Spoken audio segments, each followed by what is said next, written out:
নওগাঁর নিয়ামতপুর উপজেলার পৌতকল মোহাম্মদপুর পানি ব্যবস্থাপনার সমবায় সমিতির খাল খননের এক্সিবিটর মালিক মোহাম্মদ নুরুজ্জামানের টাকা নিয়ামতপুর পানি ব্যবস্থাপনার সমবায় সমিতির সহসভাপতি আওয়ামী লীগের নেতা মোহাম্মদ মাহতাবের বিরুদ্ধে খাল খননের টাকা আত্মসাতের অভিযোগ পাওয়া গেছে। পানি উন্নয়ন ব্যবস্থা সমবায় সার্কেল অফিসে এটা মানে বিচার হয়েছিল, সার্কেল ডেকে ওখানে 6 লাখ টাকার আবদার করেছিল। তো 6 লাখই পাবে, কিন্তু তেলের মেমোটা দেখাচ্ছে বেশি, যার জন্য সে ওখানে 2 লাখ করছে। আর তেলে ওটা জাস্টিফাই করার জন্য ওই ওসি তদন্ত করছে, তদন্ত করে দেখা যাচ্ছে যে তেলের মেমো ভুয়া। এই তেলের মেমো এটা মাতাব করছে, মাতাব মানে সহসভাপতি।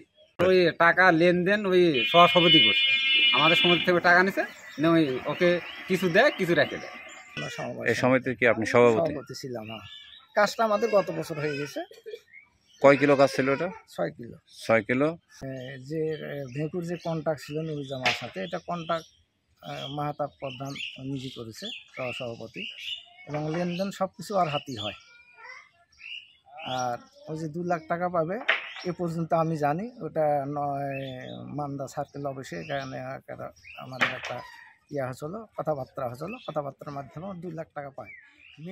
অভিযোগ সূত্রে জানা গেছে, নিয়ামতপুর পানি ব্যবস্থাপনার সমবায় সমিতির সহসভাপতি আওয়ামী লীগের নেতা মোহাম্মদ মাহতাব প্রধানের সাথে 100 মিটারে 59,000 টাকার চুক্তিবদ্ধ হয়। শর্ত মোতাবেক 3,800 মিটার মাটি কাটা হয়, যার মূল্য 22,42,000 টাকা। তাহলে আপনি কোনো বক্তব্য দিবেন না? না, আমার বক্তব্য দিতে পারবো না। বা তবে একটা কথা বলতে পারি, এই সমিতি এই টাকাটার অঙ্গীকার করছে, টাকা দিবে, এবং সবাই মিলে স্বাক্ষরও করছে।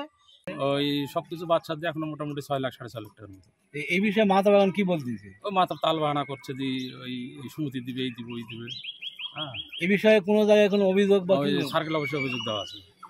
সার্কেল অফিস থেকে কি বলছে আপনাকে? সার্কেল অফিস থেকে ওই যে করে দিচ্ছে, তেলের নম্বর 2 নম্বরই করে হিসাব দিছিল। হ্যাঁ, ওটার ওই সার্কেল অফিস থেকে পাম্পে যা যাচাই বাছাই করে 2 নম্বর স্লিপ পাইছে।